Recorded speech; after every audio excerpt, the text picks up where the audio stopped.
नमोस्तु नमोस्तु नमोस्तु नमोस्तु प्रणवलोये श्रोत्रिकाळवर्ती अर्हन्ताणं प्रणवलोये श्रोत्रिकाळवर्ती शीताणं प्रणवलोये श्रोत्रिकाळवर्ती आयर्याणं प्रणवलोये श्रोत्रिकाळवर्ती उवच्चायाणं प्रणवलोये श्रोत्रिकाळवर्ती शवशावनम् ओंकारबिंदु संयुक्तं नित्यं ध्यायन्ति योगिनः कामदं मोक्षदं चैव ओंकाराय नमो नमः।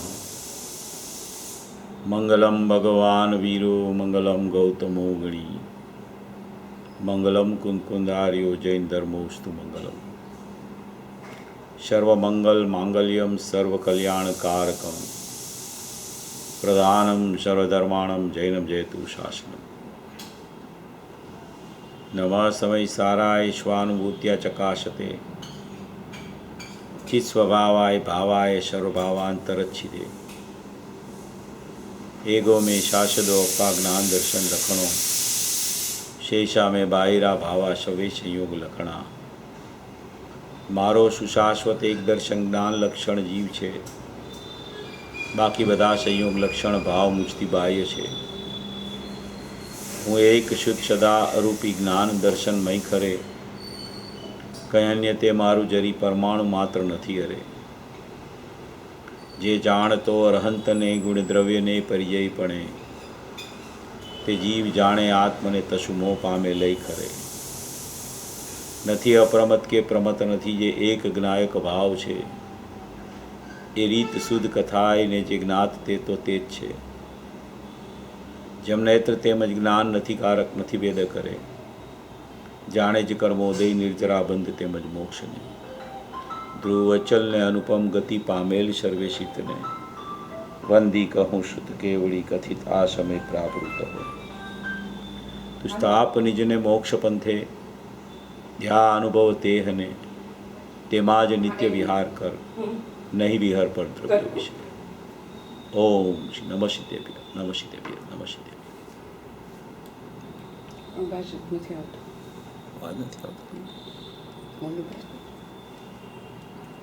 हेलो हेलो आवे छे अवाज हवे? अच्छा अच्छा। कुंकुंद आचार्य देव द्वारा रचा हुआ ये समय सार जी परमागम शास्त्र है। उसके ऊपर अपनी जयसेन आचार्य देव द्वारा लिखी हुई 320 नंबर की गाथा के ऊपर अपनी चर्चा चल रही है। ये 10 दिन तो कहाँ चले गए पता ही नहीं चलता, क्योंकि अच्छे दिन होते हैं वो जल्दी जल्दी चले जाते हैं।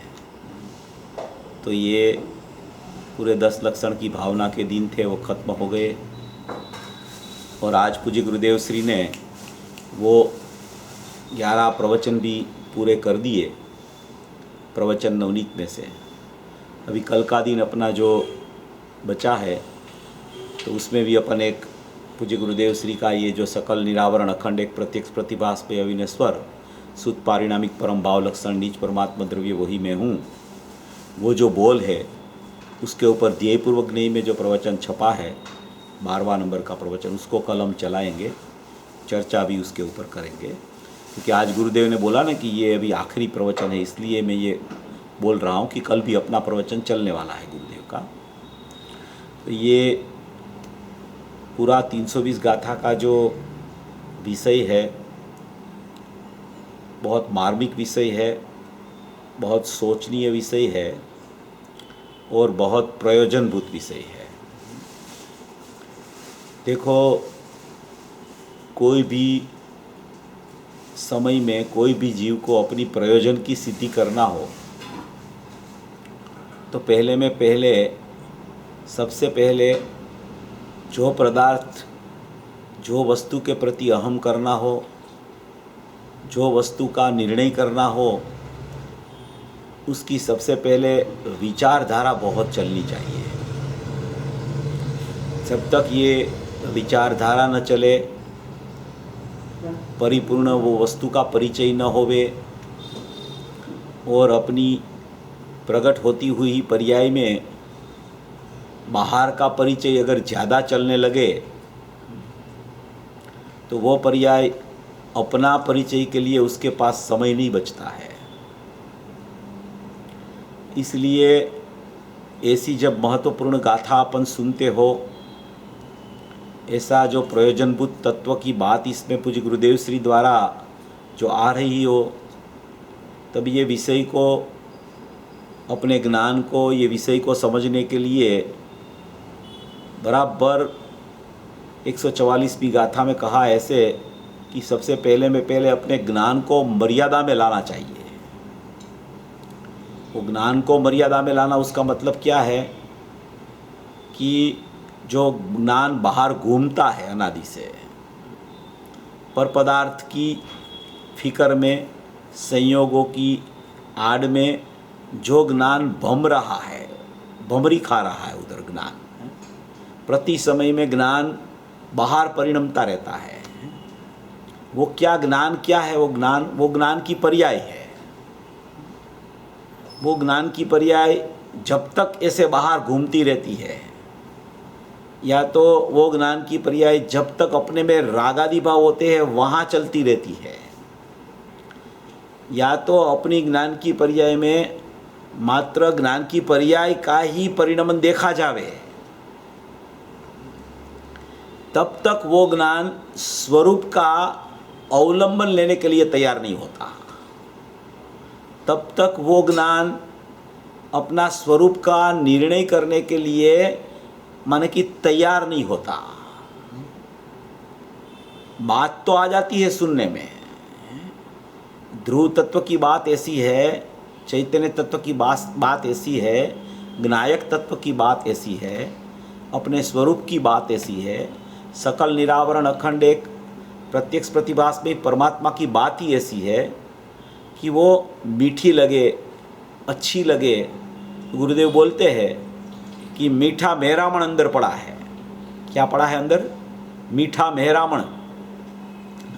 समयसार सिद्धि जो पहला भाग अपन ने निकाला जब, तब वहाँ प्रस्तावना लिखी है, तो उसमें गुरुदेव के बहुत शब्द हमने उसमें लिख दिए हैं कि गुरुदेव को आत्मा के लिए, त्रिकाली द्रव्य के लिए, शुद्ध परमात्मा के लिए कौन कौन सी विशेषण से उसको नवाजित करते हैं पूज्य गुरुदेव श्री। ये तो कल्प वृक्ष है, ये तो कामधेनु है, ये तो मीठा मेहरामण है, ये तो शाश्वत तत्व है, ये तो निरुपाधिक तत्व है, ये चैतन्यमय तत्व है, आनंदमय तत्व है, ज्ञान का पिंड है, ज्ञान का पिंड।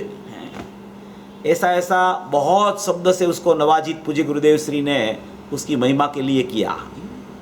तो ये तो अपने को अपना स्वरूप है, इसलिए अच्छा ही लगना है, अच्छा लगेगा ही, लगना ही चाहिए। मगर वो स्वरूप खाली बातों करने से काम नहीं बनता, उसमें उसका परिणमन होना चाहिए। परिणमन के बिना का जितने विकल्प है वो कार्यकारी नहीं होते, पूरा विकल्प में रह जाता है जीव वहां पे। जब तक शुद्धात्मा को भेटे नहीं वो, जब तक शुद्धात्मा उसके अनुभव में नहीं आवे, जब तक उसकी प्रतीति पूर्वक स्वसंवेदन प्रकट न होवे, तब तक उसे सोचना चाहिए कि मेरे पास कुछ नहीं है। शुद्धात्मा होते हुए भी, क्योंकि शुद्धात्मा ख्याल में कहाँ आया है, खाली शब्द में है, विकल्प में है, भाव में, भाषण में नहीं आया जब तक, तब तक उसके पीछे दोट लगनी चाहिए उसकी। और उसके पीछे दोट कब लग सकती है कि सब दूसरी दोट ने निकल जाती है। जब तक दूसरी दोट चलती रहती है, परलक्षी भाव चलता रहता है। अभी गुरुदेव कह रहे थे, क्षयोप संज्ञान में जब तक परलक्षी भाव चलता रहता है, तब तक वो ज्ञान क्या काम का, वो ज्ञान ही नहीं है तब तक तो सचमुच में। अनादि का क्षयोपम ज्ञान है जीव के पास, निगोद में भी था, वर्तमान में भी है एक क्षयोपम ज्ञान, ज्ञान का परिणमन चल रहा है। अरे ज्ञान का उपयोग ही है कि जिसमें अनुभूति स्वरूप भगवान आत्मा जानने में आ रहा है, मगर जानने में आ रहा है, मगर जानने में न आवे जब तक, तब तक उसका पुरुषार्थ निरंतर चलना चाहिए, निरंतर, बिना विक्षेप से। और जब वो पदार्थ का विकल्प भी चलता रहे तब भी भेदना चलता रहिए, चलना चाहिए कि इसका अभी तो मेरे को विकल्प चल रहा है, वो विकल्प में नहीं हूं, सचमुच में तो विकल्पातीत निर्विकल्प वस्तु में हूं। ऐसा विकल्प के साथ भेदना चलना चाहिए, विकल्प में संतुष्टि नहीं होनी चाहिए। गुरुदेव इतना स्पष्टीकरण करते, इतना स्पष्टीकरण करते हैं, बहुत स्पष्टीकरण किया गुरुदेव ने, है। मगर क्या होता है कि जब अनुभव की बात आती है तो अपन अनुभव की चर्चा में मशगूल हो जाते हैं। जब ध्रुव की बात आती है तो अपन ध्रुव की ही चर्चा में मशगूल होते हैं। वो सब अच्छा है, बराबर है, मगर वो दोनों का सुमेल, दोनों की पूर्णता, दोनों का माने कि सम्यक प्रकार से ज्ञान प्रकट होना कि द्रव्य ऐसा है, पर्याय ऐसी है, पर्याय परलक्ष्य में परिणम रही है, पर्याय स्वलक्ष्य में कैसे जावे, पर्याय उसकी दृष्टि करना, पर्याय में उसका ज्ञान करना त्रिकाली द्रव्य का, पर्याय में स्वरूप आचरण करना, वो सब पर्याय में होता है। अगर वो पर्याय ही बाहर घूमती है तो वो पर्याय द्रव्य की तरफ जाएगी कैसे? शुद्धात्मा होने पर भी, शुद्धात्मा तो परिणाम का कर्ता है ही नहीं, वो तो अकर्ता स्वभाव ही है, वो तो ज्ञाता है, वो तो जानता है मात्र कि ये परिणाम बाहर गया है, परिणाम अंदर आया, परिणाम बाहर गया है, वो तो जानता रहता है। पुरुषार्थ परिणाम में होता है पुरुषार्थ त्रिकाली द्रव्य का, और होता है पुरुषार्थ परिणाम की समझ का। ये दोनों पुरुषार्थ होता है। जब तक अनुभूति नहीं होती तब तक ये दोनों पुरुषार्थ काम करते हैं। विकल्प आत्मा का चले, अगर परिणाम बाहर घूमता हो और विकल्प आत्मा का चलता हो तो वो परिणाम आत्मा को भेंटने के लिए नहीं आ सकता है। बहुत सोचने लायक बात है, बहुत सोचने की जरूरत है। बातें सब अच्छी होती है गुरुदेव की, सब बातें अपने को अच्छी भी लगनी चाहिए, ये सब बात है, मगर अपना पुरुषार्थ क्यों नहीं चलता है? पुरुषार्थ एक समय के लिए भी कम तो नहीं होना ही चाहिए, मगर बढ़ना चाहिए समय समय पे। ऐसी स्थिति होती है ना, तब शुद्धात्मा वो पुरुषार्थ वाली पर्याय में दृष्टि गोचर, ज्ञान गोचर और चारित्र गोचर होता है। ऐसी यहाँ ये 320 गाथा, ये परिपूर्ण गाथा है।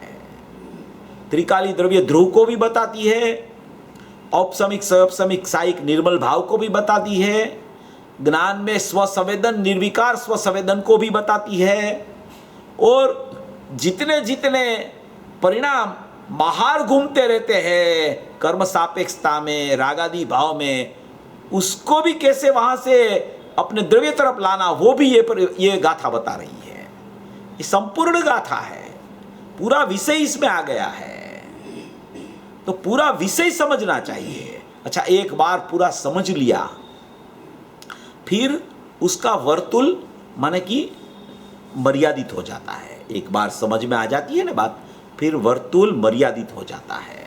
वो मर्यादित वर्तुल में फिर मात्र द्रव्य पर्याय का भेदनान चलता रहता है। मगर जब तक पूरी बात समझ में नहीं आती उसका ज्ञान में, तब क्या है कि विकल्प ही चलते रहते हैं। आप अपना मापदंड खुद निकाल सकते हो। कितने साल से अपन गुरुदेव को सुनते हैं, कितने साल से अपन ने गुरुदेव का कितना प्रवचन सुन लिया, कितना पढ़ लिया, फिर भी शुद्धात्मा ही दृष्टि में आना चाहिए, शुद्धात्मा ही ज्ञान श्रद्धा में आना चाहिए, तो क्यों नहीं आता है? क्या गलती हो गई है? तो कोई ऐसा कहे कि भाई शुद्धात्मा का तूने स्मरण ही नहीं किया, तूने उसके ऊपर लगनी नहीं लगाई। ये तो एकदम सही बात है, उसकी लगनी नहीं लगे तब तक तो कार्य सिद्धि होती ही नहीं। मगर वो लगनी लगे कब कि पर से व्यावृत होना पड़े, रागादि भाव से व्यावृत होना पड़े। पर की सापेक्षता का ज्ञान में परिणमन चलता है, वो ज्ञान का परिणमन को ज्ञान से देखना जब सीख जाता है जीव, तब वो ज्ञान का अंश ज्ञायक को अहम करके परिणम जाता है। ऐसी सब चर्चाएं यहाँ 320 गाथा में है।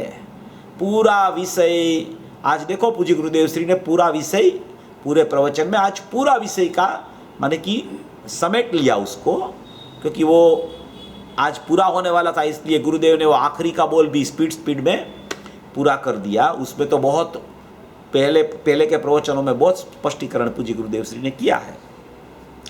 तो ये पूरा समझने की चर्चा है। 320 गाथा बहुत प्रयोजनभूत है। अपने को उस तरीके से उसको समझेंगे तो एकदम अपना स्वरूप अंदर से खिल उठेगा, और ज्ञान है न, वो ज्ञान खुलेगा तो ज्ञान खिलेगा। पहले तो ज्ञान खुलना चाहिए कि ज्ञान में ख्याल में आना चाहिए, सब ख्याल में आना चाहिए सब पहले, कि परलक्षी वृत्ति क्या चल रही है, स्वलक्षी वृत्ति कैसी चल रही है। मैं परिपूर्ण परमात्मा होने पर भी, मेरा ज्ञायक देव अत्यंत स्पष्ट अत्यंत निर्लेप विराजमान होने पर भी, अत्यंत निर्व्योज होने पर भी, त्रिकाली द्रव्य ही दृष्टि का विषय होने पर भी वहाँ दृष्टि जाती क्यों नहीं है, दृष्टि पहुँचती नहीं क्यों है। दृष्टि का विषय में दृष्टि नहीं होने पर भी वो दृष्टि, जब दृष्टि का विषय की जब तक ना होवे तब तक वो द्रव्य का माने कि होने पर भी वो कार्य ही नहीं आता बाहर में। तो कार्य के पीछे पड़ने की बात नहीं है ये कि भाई ये कार्य के पीछे पड़ गया, अभी कार्य का अभी भी कार्य का सोचता है। ऐसा ध्रुव परमात्मा हो तो भी कार्य का सोचता है। अरे भैया, समय समय पे कार्य का सोचना पड़ता है। जब तक कार्य में सम्यकता नहीं आती न, तब तक ध्रुव होने पर भी ध्रुव है ही नहीं तेरे पास भैया। गुरुदेव बोलते हैं ये सब प्रवचन में, सुनो आप, गुरुदेव का प्रवचन में सब आता है। देखो अभी ये इसमें एक प्रश्न किया था पूज्य गुरुदेव श्री को, अभी प्रश्न किया था, मैं आपको थोड़ा बताता हूँ। कल थोड़े 1-2 प्रश्न भी आए थे ना, इसके बारे में भी इसमें चर्चा है, इसलिए मैं थोड़ा ये निकालता हूँ। ये गुरुदेव को प्रश्न किया था, ये क्या है कि इतना स्पष्टीकरण पूज्य गुरुदेव श्री का आता है। देखो पूज्य गुरुदेव श्री ने कहा कि एक जिज्ञासा से प्रश्न किया गुरुदेव को कि विकारी द्रव्य में राग नहीं है तो राग कहाँ है, ऐसा प्रश्न किया गुरुदेव को। देखो ये 320 का था, सकल निरावरण अखंड एक प्रत्यक्ष प्रतिभासमय अविनश्वर सुख पारिणामिक परम भाव लक्षण नीच परमात्मा द्रव्य वो ही मैं हूँ, ये बताने वाली है। ये तो पहले में पहली बात है, मगर ये जब तक अपने दृष्टि में नहीं आता तब तक क्यों दृष्टि में नहीं आता उसकी चर्चा अभी मैं कर रहा हूँ। विकारी द्रव्य में राग नहीं है तो राग कहाँ है, ऐसा प्रश्न किया गुरुदेव को। गुरुदेव ने कहा कि ये पेज नंबर 338 पे है प्रवचन नवनीत हिंदी में पहले भाग में। गुरुदेव ने कहा द्रव्य विकारी है ही नहीं। क्या कहा? द्रव्य विकारी है ही नहीं, फिर तू पर्याय में राग है और विकारी द्रव्य में राग नहीं है तो राग कहाँ है कि कहाँ है, वो क्यों सोचता है? द्रव्य विकारी है ही नहीं, द्रव्य विकारी द्रव्य है ही नहीं, भी तो निर्विकारी तत्व है, वो तो सकल निरावरण है। विकार जहाँ चलता है वहाँ वो है ही नहीं द्रव्य, वो तो निर्विकारी तत्व है। फिर कहा द्रव्य विकारी है ही नहीं, क्या कहे? द्रव्य विकारी है ही नहीं, ऐसा गुरुदेव ने बोला। फिर गुरुदेव ने बोला कि पर्याय विकारी है। क्या बोला? पर्याय विकारी है, द्रव्य विकारी है ही नहीं, पर्याय विकारी है। द्रव्य 3 काल में कभी भी विकारी हुआ ही नहीं। क्या बोलते हैं गुरुदेव? द्रव्य विकारी है ही नहीं, पर्याय विकारी है, द्रव्य 3 काल में विकारी हुआ ही नहीं। अभी द्रव्य और पर्याय दोनों बात रखा गुरुदेव ने, मगर द्रव्य की मुख्यता से बात करते हैं कि द्रव्य विकारी है ही नहीं, पर्याय विकारी है और द्रव्य 3 काल में कभी भी विकारी हुआ ही नहीं, ऐसा गुरुदेव ने बोला। तो वो श्रोता ने फिर से प्रश्न उठाया, मार्मिक प्रश्न है। कि 3 काल में अंदर विकार नहीं है, तो फिर चिंता किस बात की? क्या कहा कि विकार है ही नहीं द्रव्य में, तो फिर चिंता क्यों करना? मैं तो निर्विकारी तत्व हूं, बस पर्याय में विकार भले चलता रहे, मैं तो निर्विकारी तत्व हूं। पर्याय में राग मोह भले चलता रहे, अज्ञान भले चलता रहे, मैं तो निर्विकारी तत्व हूं। हैं? तो ये कहते हैं कि द्रव्य में नहीं है। गुरुदेव कहते हैं द्रव्य में नहीं है, चिंता तो पर्याय में है। क्या कहते हैं? चिंता तो पर्याय में है और उसे टालना है। क्या कहते हैं? उसे टालना है। देखो ये ज्ञानी पुरुष है, ये मध्यस्थता वाला ज्ञान हो गया है उसका। इसलिए द्रव्य में तो निर्विकारीपना है ही नहीं, द्रव्य में तो पर्याय ही नहीं है, द्रव्य में तो मोक्ष मार्ग की पर्याय नहीं है, तो विकारी पर्याय की तो बात ही कहाँ है। द्रव्य में तो मोक्ष की पर्याय भी नहीं है, तो द्रव्य तो ऐसा सकल निरावरण अखंड एक प्रत्यक्ष प्रतिभास में ही है, तो विकार की तो चर्चा ही हम क्यों करें? तो कि नहीं नहीं नहीं भैया, ऐसा नहीं होता है। जब तक विकार तेरी पर्याय में चलता है और विकार को माने कि यहाँ कहते हैं कि उसे टालना है, इसकी बात है। यह भी यहाँ कहते हैं, क्या कहते हैं? उसकी भी बात है, वो यहाँ कहते हैं। ये 320 गाथा में सब आया है। ऐसा नहीं है कि पर्याय में अज्ञान दशा है ही नहीं, पर्याय में राग है ही नहीं, पर्याय में मिथ्यात्व है ही नहीं, और पर्याय में है ऐसा भी मालूम हो तो पर्याय में हो तो भले हो, मैं तो द्रव्य हूं, ऐसे राग मिथ्यात्व नहीं जाता। द्रव्य में अहम होना चाहिए, ज्ञान में द्रव्य ज्ञेय बनना चाहिए, वो अभेद द्रव्य पर्याय स्वरूप अभेद दिखनी चाहिए। उसके लिए ज्ञान बाहर से अंदर आना चाहिए। उसमें विकारी पर्याय चलती है, उसमें निर्विकार प्रकट होना चाहिए। दृष्टि में मिथ्यात्व है, वो दृष्टि में सम्यकत्व होना चाहिए।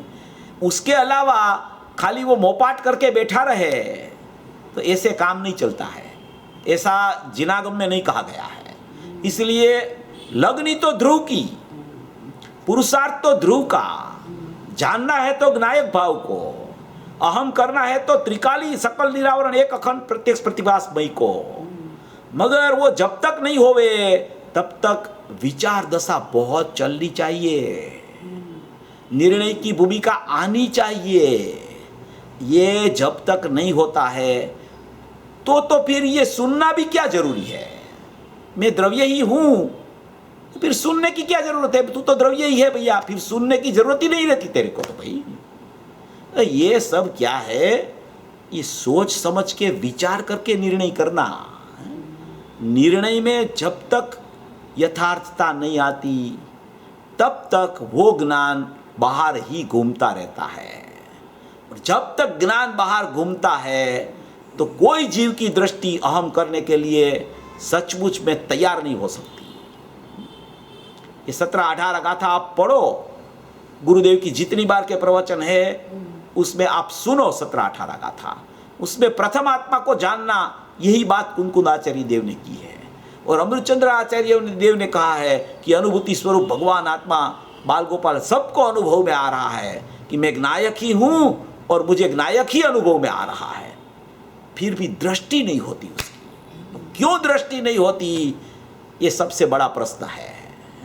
तो इसके लिए विचार, मंथन, चिंतन, निर्णय, ये भूमिका बहुत महत्वपूर्ण है।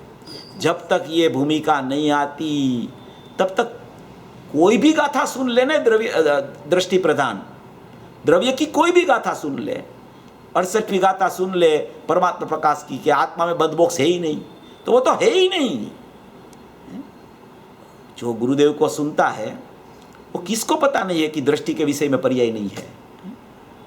सबको मालूम है कि दृष्टि का विषय तो पर्याय के बिना का ही है, पर्याय होती नहीं उसमें। फिर भी पर्याय नहीं होती तो दृष्टि का विषय द्रव्य दृष्टि में क्यों नहीं आता? सोचना चाहिए, विचार करना चाहिए, पुरुषार्थ करना चाहिए, निर्णय पे आना चाहिए। ये सब चर्चा ये क्यों कर रहा हूं मैं? प्रश्न आते हैं ना, तो लोगों को विचार चलते रहते हैं। विचार नहीं चलता ऐसा नहीं है, विचार नहीं चलता वो तो प्रश्न भी नहीं करता है। या तो कुछ समझ में आ गया हो उसको प्रश्न नहीं आते, या तो खाली सुनने के लिए आता हो उसके भी प्रश्न नहीं होते। माने कि कोई जो प्रश्न नहीं करता है उसको पता नहीं, ऐसा नहीं बोल रहा हूं मैं, मगर अंदर में विचारधारा तो बहुत चलनी चाहिए। जब तक विचारधारा न चले तब तक क्या है, ये निर्णय की भूमिका नहीं आती, चिंतन मनन नहीं होता तब तक निर्णय नहीं होता, और निर्णय वाला ज्ञान जब तक नहीं होता तब तक अनुभूति नहीं होती, और अनुभूति के बिना भले त्रिकाली द्रव्य तो शुद्ध है, वो तो चैतन्यमय है, ज्ञानमय है, वो तो त्रिकाली द्रव्य में पर्याय का सर्वथा अभाव ही है ही नहीं पर्याय उसमें। तो पर्याय की चिंता क्यों करे, ऐसा प्रश्न किया कि भाई तेरे राग पड़ा है, तेरा उसको टालने के लिए तेरे को पुरुषार्थ करना पड़ता है। भाई भले पुरुषार्थ तुझे द्रव्य को समझने का ही चले, और कुछ समझना नहीं तेरे को, मगर वो द्रव्य को समझने के लिए तेरा ज्ञान में पुरुषार्थ तो द्रव्य की सन्मुख होकर चलना चाहिए ना। अभी ज्ञान बाहर घूमता है तो कहाँ पुरुषार्थ चल रहा है वो। तो इसलिए ये गाथा बहुत महत्वपूर्ण है। देखो गाथा का पाठ अपन करते हैं, फिर उसका प्रकरण अपन शुरू करेंगे।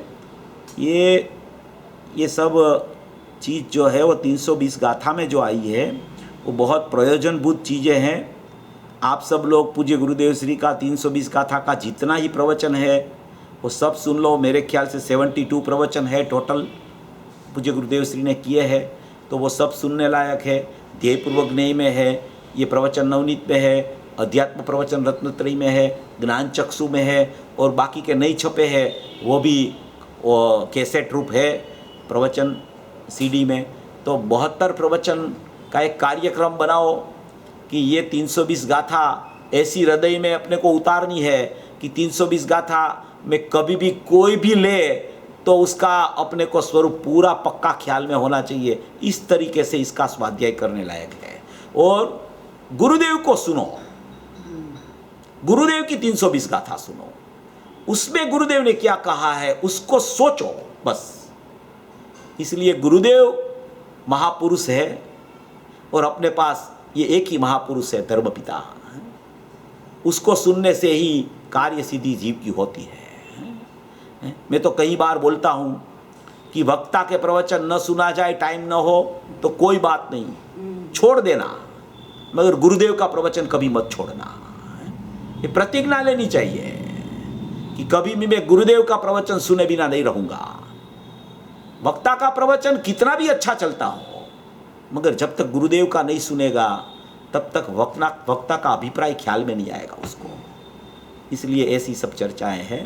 देखो ये 320 भी गाथा जैसे ना आचार्य देव की तात्पर्य टीका है, जो नेत्र त्यों ही ज्ञान नहीं का रक नहीं वेद कहो, जाने ही कर्मोदय नीरजरा बंध त्यों ही मोक्ष को। ये इसी अकर्तृत्व अभोक्तृत्व भाव को जैसे ना आचार्य देव ये गाथा में बता रहे हैं। उसमें अपन ने वो गाथा जो है वो तो पूरी कर ली थी। बाद में 5 भाव रूप जो औपसामिक सहपसामिक साहिक और औदयिक 4 भाव जो पर्याय रूप है, और एक शुद्ध पारिणामिक भाव त्रिकाल द्रव्य रूप है, उसकी चर्चा अपन कर रहे थे। उसमें भी अपन ने चर्चा बहुत ले ली कि भाई द्रव्य का जो पारिणामिक भाव जो बोला उसमें जीवत्व भव्यत्व अभव्यत्व है, तो उसमें जीवत्व भव्यत्व अभव्यत्व में भव्यत्व अभव्यत्व वो पर्याय अपेक्षित धर्म है, और जीवत्व है उसमें 2 प्रकार है, एक शुद्ध जीवत्व है, एक अशुद्ध जीवत्व है। शुद्ध जीवत्व त्रिकाली द्रव्य दृष्टि का विषय है, जो अनादि अनंत है, जो अविनश्वर है, जो त्रिकाल शुद्ध है, जो परम पारिणामिक भाव लक्षण वाला है, उसको ही उपादेय करने से, उसको ही ज्ञान में ज्ञेय बनाने से, उसमें ही अहम करने से माने कि सम्यक परिणाम रूप पर्याय प्रकट होती है। तो ये एक 10 प्राण रूप जीवत्व जो अशुद्ध जीवत्व है, उससे पृथक एक अपना शुद्ध जीवत्व स्वरूप भगवान आत्मा है। वो शुद्ध जीवत्व वास्तविक मैं हूँ, उसके अलावा जितनी भी पर्याय प्रकट होती है, चाहे मोक्ष मार्ग की प्रकट होवे कि मोक्ष की भी पर्याय प्रकट होवे, तो भी वो मेरे त्रिकाली द्रव्य में शामिल नहीं हो सकती। ऐसा मेरा अखूट खजाना वाला त्रिकाली द्रव्य, ऐसा मेरा संपूर्ण और परिपूर्ण, मेरा समृद्धि से भरा हुआ, अनंत संपत्ति से, अनंत गुणों से भरा हुआ ऐसा मेरा एक भंडार अंदर पड़ा है, उसको शुद्ध जीवत्व बोला जाता है। वो कितनी भी शुद्ध पर्याय निकल जाए, सिद्ध की भी अनंत पर्याय निकल जाए, मगर उसमें कुछ कमी नहीं होती। ऐसा मेरा परिपूर्ण परमात्मा, त्रिकाल परमात्मा, शुद्ध परमात्मा, कि ऐसा जो कुटस्थ परमात्मा, ऐसा निबिड़ परमात्मा, ऐसा एक ध्रुव परमात्मा, ऐसा एक शाश्वत परमात्मा, उसको शुद्ध जीवत्व बोला जाता है। वो शुद्ध जीवत्व संसारियों को तो वो शुद्ध जीवत्व शुद्ध नहीं से देखो तो उसमें सब दूसरी पर्यायों का, 10 प्राण का, भव्यत्व अभव्यत्व का सबका अभाव है, अकेला शुद्ध जीवत्व दिखता है। और सिद्धों को तो पर्याय में व्यक्त रूप भी वो हो गया है, इसलिए उसको तो परिपूर्णता हो गई है। उसमें जो भी यहाँ कहा कि भव्यत्व लक्षण पारिणामिक को यथा संभव सम्यकत्वादि जीव गुणों का घातक, देशघाती, सर्वघाती, ऐसा मोहादिक कर्म सामान्य पर्यार्थिक नहीं से आच्छादित करता है, ऐसा जानना। और जब जीव की काल लब्धि पकती है, काल लब्धि की बहुत महत्वता है, और काल लब्धि के साथ पुरुषार्थ की भी इतनी ही महत्वता है। काल लब्धि पकती है, वो पुरुषार्थ से ख्याल में आता है कि मेरी जब काल लब्धि पकेगी तब ही भव्यत्व शक्ति की व्यक्ति होने वाली है। वो स्वीकारना उसका नाम अनंता पुरुषार्थ है। इसलिए यहां कहते हैं कि काल आदि लब्धि कहा। क्या कहा? काल आदि लब्धि, काल आदि लब्धि, काल आदि लब्धि माने कि पांचों समवाय काल आदि लब्धि के वश भव्यत्व शक्ति की व्यक्ति होती है, तब यह जीव सहज शुद्ध पारिणामिक भाव लक्षण निज परमात्मा द्रव्य के सम्यक श्रद्धा ज्ञान अनुचरण रूप पर्याय के रूप परिणमन करता है। उस परिणमन को आगम भाषा से औपसमिक, सायोपसमिक और साइक इस प्रकार से भावत्रय कहने में आता है, तथा अध्यात्म भाषा से शुद्धात्म विमुख परिणाम, सुदुपयोग इत्यादि पर्याय संज्ञा वो नाम पाता है। काल लब्धि का अर्थ ये है कि जो पर्याय जो समय में, जो द्रव्य, जो क्षेत्र, जो काले, जो भवे, जो भावे, जो होने वाली है वो ही होने वाली है, ऐसा उसको पर्याय की सन्मुखता छोड़ने का पुरुषार्थ काल लब्धि जब उसको बैठती है, तब वो सचमुच में ऐसा पुरुषार्थ चलता है कि ये काल लब्धि से ही कार्य होता है, मेरा इसमें कुछ कर्तव्य नहीं है। तो वो ऐसा निर्णय है ना, वो निर्णय में अनंता पुरुषार्थ है। ये पुरुषार्थ बिना काल लब्धि पकेगी वो भी ख्याल में नहीं आता। इसलिए यहाँ ये काल आदि लब्धि लिखा है, तो वो सब आ गया है उसमें। वह शुद्ध पारिणामिक भाव लक्षण शुद्धात्म द्रव्य से कथनचित भिन्न है।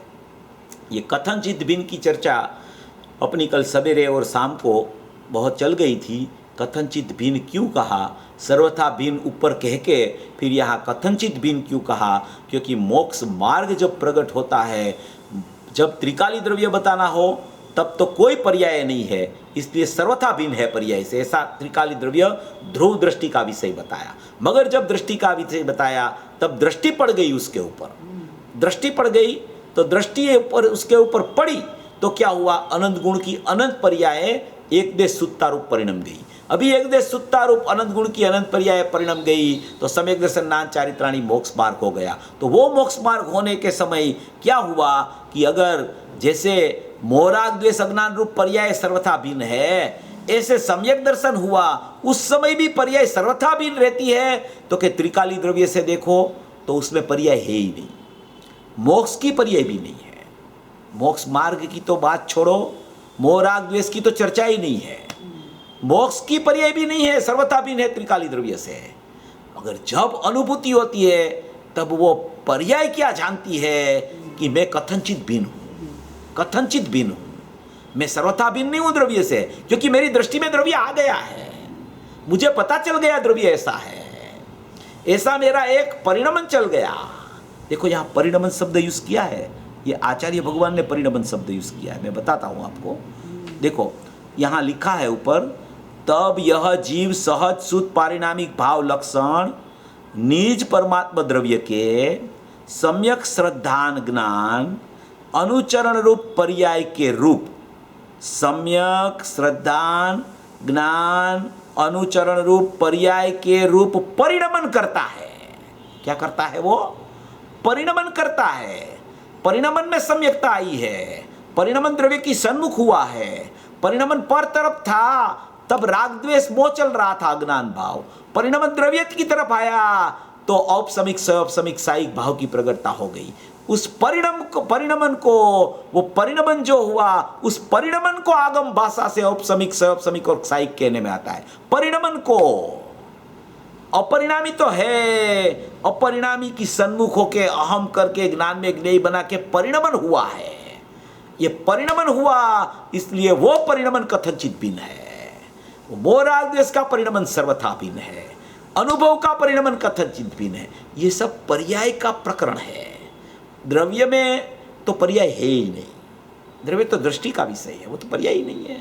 माने कि द्रव्य तो द्रव्य ही है, वो तो परम परिणामिक भाव है, उत्पाद व्यय ही नहीं है उसमें। उत्पाद व्यय को जब संयोग बोल दिया 18वीं गाथा में पंचास्तिकाय में, उत्पाद व्यय को, जो उत्पाद व्यय तो पर्याय का स्वभाव है। क्या है? पर्याय का स्वभाव है। और सम्यक दर्शन नान चारित्राणी मोक्ष मार्ग, या तो मोक्ष, या तो मिथ्या दर्शन मिथ्या ज्ञान और मिथ्या चारित्र, या तो उसके कारण मिथ्यात्व विरत प्रमाद कसाई योग, ये सब तो वो उत्पाद व्यय की उपाधि है, उत्पाद व्यय नहीं है। वो उत्पाद व्यय तो पर्याय का स्वभाव है, ध्रुव है, वो द्रव्य का स्वभाव है। और उत्पाद की उपाधि जो भी जितनी चलती है, नई नई नई नई कर्म सापेक्ष चलती है, वो कर्म सापेक्ष उपाधियां तो बहुत दूर है। वहां तो उत्पाद व्यय को ही पृथक कह दिया त्रिकाली द्रव्य से। तो कौन सी पर्याय बच गई? कोई नहीं बची। वैसा त्रिकाली द्रव्य है, सुरक्षित, परिपूर्ण, कृत्य, शाश्वत परमात्मा, ध्रुव परमात्मा, सकल निरावरण परमात्मा। उसकी दृष्टि, उसका ज्ञान, उसकी लीनता, वो परिणमन हुआ। परिणमन इस तरफ चलता था, वो परिणमन इस तरफ आ गया। उसको, वो परिणमन को आगम भाषा से औपसमिक सौपसमिक और साइक इस प्रकार के भाव त्रय रूप कहने में आता है, तथा अध्यात्म भाषा से उसको शुद्धात्म अभिमुख परिणाम और शुद्ध उपयोग पर्याय संज्ञा कहने में आती है। शुद्धात्म अभिमुख परिणाम माने कि अपना अभिमुख, माने कि उसकी सन्मुख जो परिणाम हुआ, शुद्धात्मा की सन्मुख, वो शुद्धात्मा अभिमुख परिणाम कहा गया। और शुद्ध उपयोग, कि उपयोग में अशुद्धता जो दिखती थी, वो उपयोग में शुद्धता दिखने लगी, तो वो उपयोग का नाम शुद्ध उपयोग पड़ गया। वो चर्चा अपनी हो गई है, मगर ये चर्चा सब तो बार बार करने लायक है, क्योंकि भूलता इसमें ही है जीव, भूलता जीव इसमें है।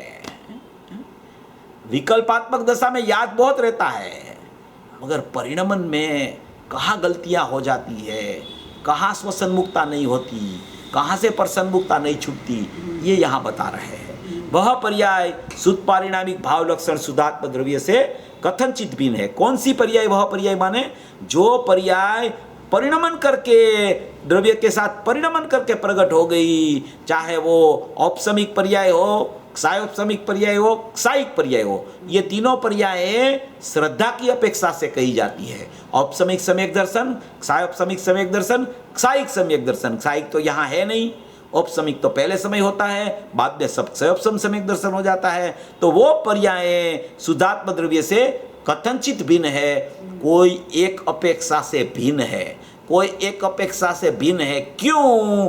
ये बता रहे हैं किस कारण से? क्योंकि भावना रूप होने से। भावना रूप का मतलब क्या? कि उसने भाववान की भावना की है, वो भावना रूप है। पर शुद्ध पारिणामिक भाव तो भावना रूप नहीं है, त्रिकाली द्रव्य भावना रूप नहीं है, त्रिकाली द्रव्य तो भाव रूप है और भाववान है। वो तो भाव माने शक्ति गुणों, भाववान माने त्रिकाली द्रव्य, भावना माने पर्याय।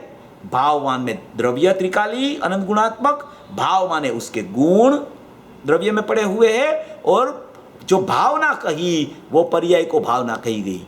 कहीं जगह पे पर्याय को भी भाव कहा है, कहीं जगह पे राग को भी भाव कहते हैं, कहीं जगह पे मिथ्यात्व को भी भाव कहते हैं, कहीं जगह पे अज्ञान को भी भाव कहते हैं।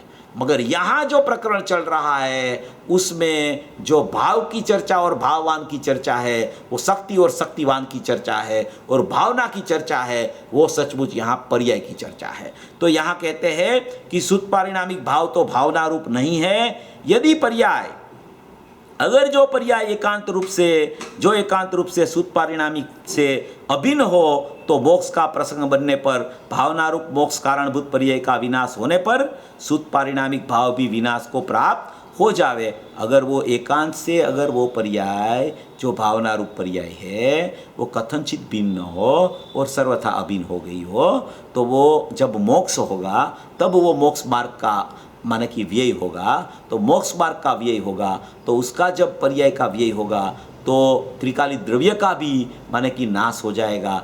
इसलिए उसको, वो पर्याय को कथनचित भिन्न यहाँ कहा गया है। परंतु ऐसा तो शुद्ध पारिणामिक भाव का विनाश प्राप्त हो जाए, मगर ऐसा तो बनता नहीं, क्योंकि शुद्ध पारिणामिक भाव तो अविनाशी है। अभी कहते हैं अतः यह सिद्ध हुआ कि शुद्ध पारिणामिक भाव विषयक शुद्ध पारिणामिक भाव का अवलंबन लेने वाली जो भावना है, उस रूप जो औपसमिक आदि तीन भाव है, वे समस्त राग आदि से रहित होने के कारण शुद्ध उपादान कारणभूत होने से, देखो इसकी भी चर्चा बहुत इंपॉर्टेंट है, शुद्ध उपादान कारणभूत होने से। पहले आया था, कल थोड़ी चर्चा रात को चली थी प्रश्न में इसकी, पहले आया था शुद्ध ज्ञान परिणत जीव आया था सबसे पहले। वो शुद्ध ज्ञान परिणत जीव की चर्चा में क्या कहना था, देखो यहाँ शुद्ध ज्ञान परिणत जीव सबसे पहले गाथा चली, उसमें आया है। सो शुद्ध ज्ञान परिणत जीव में क्या कहा कि शुद्ध ज्ञान परिणत जीव भी स्वयं शुद्ध उपादान रूप से, वहाँ क्या शब्द यूज़ किया है, स्वयं शुद्ध उपादान रूप से। तो स्वयं शुद्ध उपादान भूत होता है ना, देखो वो यहाँ नीचे आया है, सर्वविशुद्ध पारिणामिक परम भाव ग्राहक शुद्ध उपादान भूत। वो शुद्ध उपादान भूत है, वो द्रव्य संज्ञा है। यहाँ ऊपर स्वयं शुद्ध उपादान रूप है, वो पर्याय जो भूत माने कि जो अवस्थित थी जो सत्ता त्रिकाली द्रव्य की, उसके रूप वो पर्याय परिणम गई है, इसलिए उसको स्वयं शुद्ध उपादान रूप बोला गया है।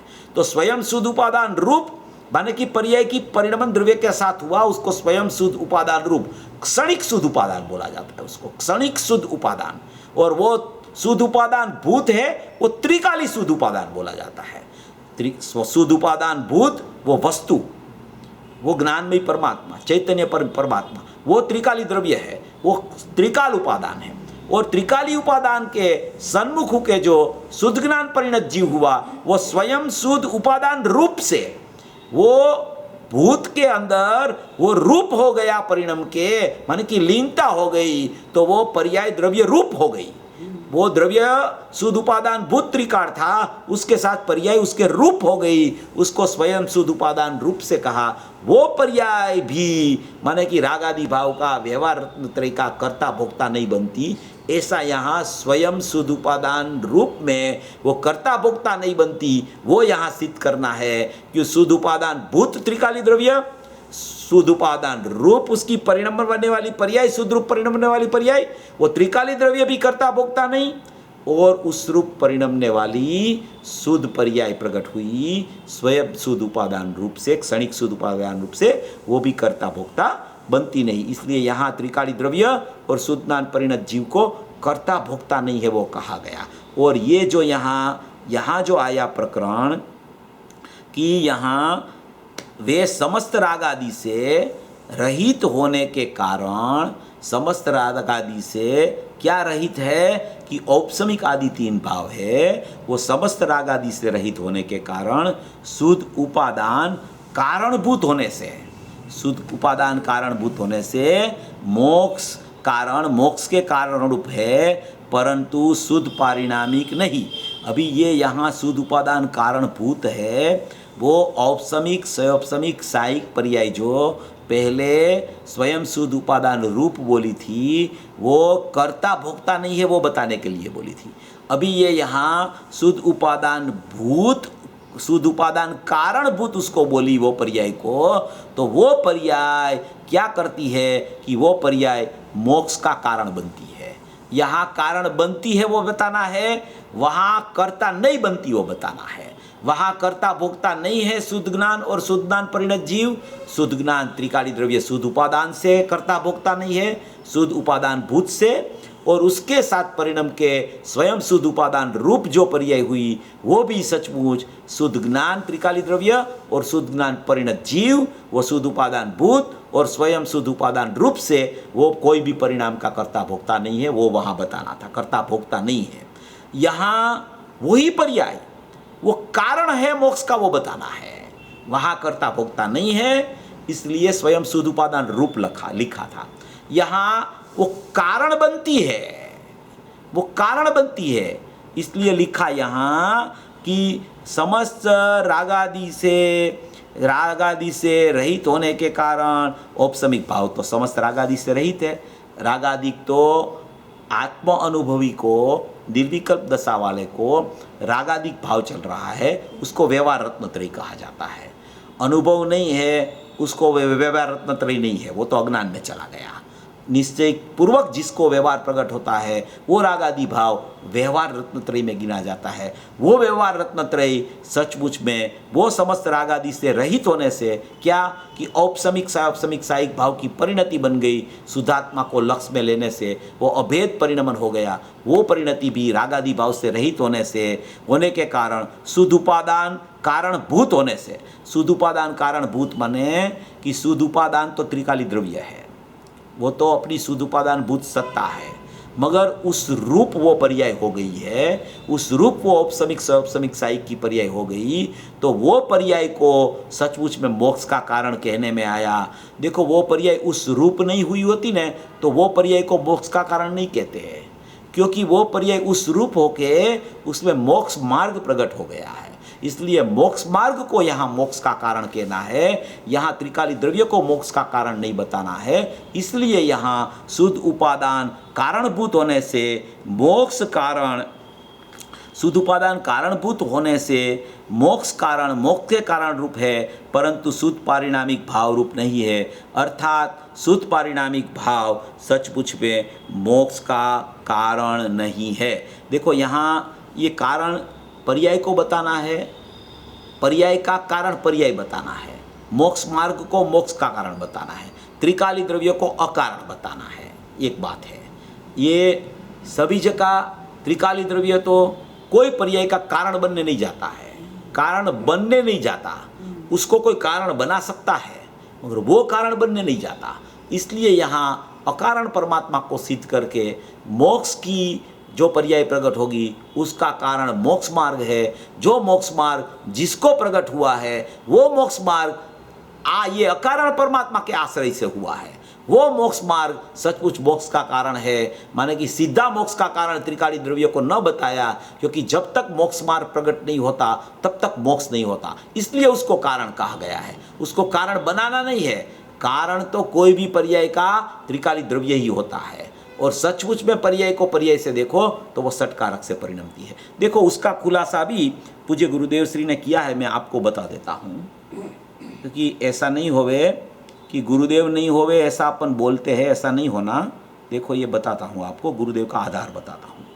गुरुदेव का आधार से क्या है, अपनी श्रद्धा एकदम दृढ़ हो जाती है, एकदम दृढ़ हो जाती है। उसको पता चलता है कि हाँ ये बराबर है। देखो ये 330 नंबर का पेज है, गुरुदेव का प्रवचन है, प्रवचन नवनीत में हिंदी में 330 नंबर का पेज, उसमें मैं पढ़ता हूँ। देखो ये कहते हैं ये तीन भाव शुद्ध उपादान कारणभूत होने से वह मोक्ष का कारण है। आहा वस्तु स्वभाव जो नित्यानंद सच्चिदानंद प्रभु, उसकी भावना अर्थात अंतर सन्मुख होकर एकाग्रता, यह एकाग्रता है वह भावना। औपसमिक, सायोपसमिक और क्षायिक तीन भाव रूप है। वे तीन भाव समस्त रागादि से रहित है, वे ही मोक्ष के कारण है। वे शुद्ध उपादान भूत मोक्ष के कारण है। शुद्ध उपादान भूत मोक्ष के कारण है, माने कि त्रिकाली द्रव्य से वो पर्याय अभेद हो गई है, इसलिए वो मोक्ष की पर्याय को मोक्ष का प्रकट होने में मोक्ष का कारण मोक्ष मार्ग की पर्याय है, ऐसा बता रहे। फिर कह रहे हैं शुद्ध उपादान कारणभूत पर्याय होने से मोक्ष का कारण है। यह भावना राग रहित ये तीन भाव मोक्ष का कारण है। औपसमिक, सयोपसमिक, सायिक, वो राग रहित होता है, उसमें राग नहीं होता, वो सम्यक पर्याय है, इसलिए वो 3 भाव मोक्ष का कारण है। त्रिकाली द्रव्य की एकाग्रता, शुद्ध परिणमन, वितरागी आनंद का वेदन, ये 3 भाव रूप है।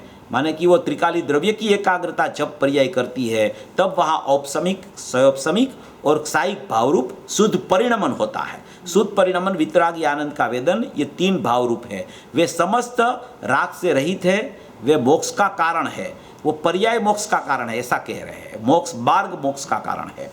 वे शुद्ध उपादान कारणभूत है। कुछ समझ में आता है? गुरुदेव बोलते हैं कि कुछ समझ में तुमको आता है, ऐसा पूछते हैं, फिर चर्चा दूसरी उठाते हैं। परंतु शुद्ध पारिणामिक उसका कारण नहीं है, ऐसा पहले तो मोक्ष की पर्याय का कारण मोक्ष मार्ग को यहाँ सिद्ध कर दिया पूज्य गुरुदेव श्री ने, क्योंकि त्रिकाली द्रव्य को अकारण बताया, क्योंकि वो कभी वो कारण बनने नहीं जाता, इसलिए उसको अकारण बताया। अभी कह रहे हैं परंतु शुद्ध पारिणामिक नहीं। आहा, त्रिकाली है वह मोक्ष का कारण नहीं है, मोक्ष का कारण मोक्ष पर्याय है, तो उसका मोक्ष का कारण भी निर्मल पर्याय, शुद्ध पर्याय, त्रिकाली शुद्ध पारिणामिक भाव मोक्ष का कारण नहीं है। यहाँ तो अभी यह बताना है, क्या कहते हैं? यहाँ तो अभी यह बताना है, वरना त्रिकाली कारण परमात्मा वही मोक्ष का कारण है, वरना त्रिकाली कारण परमात्मा वही मोक्ष का कारण है। मोक्ष त्रिकाली परमात्मा के आश्रय बिना कभी होता नहीं। मोक्ष मार्ग को कारण तो वो सम्यक दर्शन नाम चारित्र प्रकट नहीं होता, तब तक मोक्ष नहीं होता, इसलिए मोक्ष मार्ग को कारण कहने में आता है। वास्तव में तो कारण परमात्मा ही कोई भी शुद्ध पर्याय का कारण होता है। देखो दूसरा भी इसमें आगे है, यहाँ तो बताना क्या है कि जो औपसमिक आदि 3 भाव है वे शुद्ध उपादान कारणभूत है, इस कारण से वे मोक्ष का कारण है, परंतु शुद्ध पारिणामिक भाव नहीं है, क्योंकि त्रिकाली है वह पर्याय में पर्याय रूप में आता नहीं। त्रिकाली शुद्ध पारिणामिक भाव मोक्ष का कारण नहीं है, वह मोक्ष मार्ग की पर्याय मोक्ष का कारण है, द्रव्य मोक्ष का कारण नहीं है, ऐसा बताना है। द्रव्य मोक्ष का कारण नहीं है ऐसा यहाँ बताना है, ये सब सुनना और भी है। बाकी तो त्रिकाली वस्तु कारण परमात्मा वही मोक्ष का कारण है। त्रिकाली वस्तु कारण परमात्मा वही सचमुच में मोक्ष का कारण है। मोक्ष मार्ग की पर्याय वास्तव में कारण नहीं होती, क्योंकि उसका आश्रय मोक्ष की पर्याय नहीं करती, आश्रय त्रिकाली द्रव्य का करती है, इसलिए कारण परमात्मा को ही कारण कहा जाता है। वस्तु कारण परमात्मा वह मोक्ष का कारण है, मोक्ष के मार्ग को मोक्ष का कारण कहना वह अभी व्यवहार है। मोक्ष का मार्ग को मोक्ष का कारण कहना वह अभी व्यवहार है। समझना, सुनना बराबर। यह क्या कहा कि मोक्ष के मार्ग का पूर्व पर्याय का व्यय होकर मोक्ष की पर्याय उत्पन्न होती है, मोक्ष मार्ग की पर्याय का व्यय होकर मोक्ष की पर्याय उत्पन्न होती है, तो यह व्यवहार हुआ। क्योंकि जब मोक्ष होता है तब उसके लिए कारण रूप मोक्ष मार्ग की पर्याय वहाँ माने कि उत्पाद रूप प्रगट रूप होती नहीं है, क्योंकि वो तो व्यय हो गई। उसको कारण कैसे कहे? जो वस्तु विद्यमान है उसको कारण कह सकते हैं। जो मोक्ष मार्ग की पर्याय व्यय होकर अंदर चली गई वो कारण कैसे बन सके? वो कारण नहीं होती। त्रिकाली द्रव्य तो है, इसलिए वो मोक्ष का कारण है। वो मोक्ष मार्ग की पर्याय चली गई व्यय होके अंदर, पारिणामिक भाव हो गई, वो मोक्ष का कारण नहीं हो सकती, ऐसा कहना चाहते हैं। इसलिए कहते हैं कि पूर्व पर्याय का व्यय होकर मोक्ष की पर्याय उत्पन्न होती है, तो यह तो व्यवहार हुआ, परंतु वास्तव में तो मोक्ष की पर्याय का कारण द्रव्य स्वभाव है। वास्तव में मोक्ष की पर्याय का कारण द्रव्य स्वभाव है, क्योंकि कोई भी पर्याय में मोक्ष भी प्रकट होवे तो भी, या तो मोक्ष मार्ग भी प्रकट होवे तो भी उसका कोई अस्तित्व, आश्रयभूत अस्तित्व प्रकट रूप होना चाहिए। प्रकट रूप अस्तित्व त्रिकाली द्रव्य है। मोक्ष के लिए प्रकट रूप अस्तित्व मोक्ष मार्ग की पर्याय नहीं है। जब तक मोक्ष मार्ग की पर्याय होती है तब तक मोक्ष नहीं होता है। इसलिए मोक्ष मार्ग की पर्याय को कारण कहना वो व्यवहार है। क्यों व्यवहार है? क्योंकि व्यय होकर चली गई है। उसको क्यों मोक्ष मार्ग की पर्याय को कारण कहा? क्योंकि मोक्ष मार्ग के बिना मोक्ष नहीं होता, इसलिए मोक्ष मार्ग की पर्याय को कारण कहा गया है। नहीं कि मोक्ष मार्ग की पर्याय के आश्रय से मोक्ष होता है, नहीं कि त्रिकाली भगवान आत्मा वो अकेला अकारण ही है, वो कभी कारण बनता ही नहीं, ऐसा नहीं होता। वो कारण परमात्मा ही कोई भी शुद्ध पर्याय का कारण, वो पर्याय उसको बनाती है। इसलिए यहाँ कहते हैं कि वास्तव में तो मोक्ष की पर्याय का कारण द्रव्य स्वभाव है। द्रव्य के अवलंबन से ही मोक्ष की पर्याय उत्पन्न होती है। मोक्ष के मार्ग द्वारा मोक्ष की पर्याय उत्पन्न नहीं होती। देखो ये टोटल मार दिया गुरुदेव ने, है? ये गुरुदेव है, ये अपने धर्मपिता है, ये गुरुदेव की बात है सब। देखो गुरुदेव जब मोक्ष मार्ग को मोक्ष मार्ग का कारण यहाँ आचार्य भगवान ने कहा है तो उसी को ही सिद्ध करते रहते हैं, वही बात करते रहते हैं। फिर जब मोक्ष की बात आवे, फिर जब कारण परमात्मा की चर्चा आवे, फिर मोक्ष कैसे होता है उसकी चर्चा आवे, तो उसमें सब बात खोलते हैं। ऐसे ये प्रकरण होता है। कोई भी प्रकरण में बहुत सी बातें आती है, एक ही बात कुछ नहीं होती है। बहुत सी बातें सभी प्रकरण में आती है। देखो यहाँ कोई ऐसा ही ले ले कि मोक्ष मार्ग की पर्याय ही मोक्ष का कारण है और कोई कारण है ही नहीं, तो गलती हो जाती है, तो दोष आ जाता है। ऐसा नहीं है। द्रव्य का अस्तित्व है तब तो मोक्ष होता है भाई। मोक्ष मार्ग की पर्याय तो व्यय होकर चली गई है, तो उसको कारण कैसे बनेगा वो?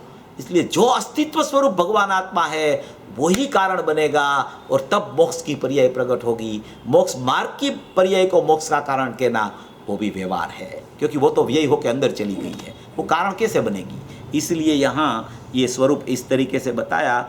और कहते हैं ऐसी बातें एक तरफ कहना, गुरुदेव कहते हैं ऐसी बातें एक तरफ कहना, कार्य परमात्मा केवल ज्ञान, उसका कारण परमात्मा त्रिकाली। और यहाँ कहते हैं कि कारण परमात्मा त्रिकाली, उसकी भावना, यह तो वर्तमान पर्याय है, वह त्रिकाली नहीं है, वह वर्तमान पर्याय है, वह मोक्ष का कारण है, पर वह त्रिकाली द्रव्य मोक्ष का कारण नहीं है। यहाँ ये सिद्ध करना है, इसलिए यहाँ ये कहते हैं। यहाँ त्रिकाली को श्रोता ने प्रश्न किया कि यहाँ त्रिकाली को अकर्ता सिद्ध किया, तो गुरुदेव ने कहा कि त्रिकाली पर्याय में आया नहीं। पर्याय को मोक्ष का कारण बताया है ना। तीन भावों को मोक्ष का कारण बताना है, वे तीन भाव है, वे कोई द्रव्य नहीं है, वह बताना है। अन्यथा तो त्रिकाली कारण परमात्मा वह केवल ज्ञान कार्य का कारण है। त्रिकाली कारण परमात्मा वह केवल ज्ञान कार्य का कारण है। नियम सार की यहाँ 10वीं गाथा लिखी है, मगर वो गलती से लिखी है, 7वीं गाथा में हो।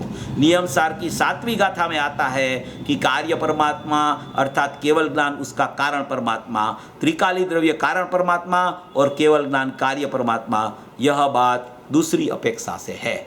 यहाँ जो मोक्ष मार्ग की पर्याय को मोक्ष का कारण कहना है, बाकी समुच्चय रूप से देखो तो मोक्ष का कारण या तो मोक्ष मार्ग की पर्याय का भी कारण त्रिकाली द्रव्य होता है। वो उसको कारण बनाती है, कारण बनने नहीं जाता त्रिकाली द्रव्य, उसको कारण बनाती है।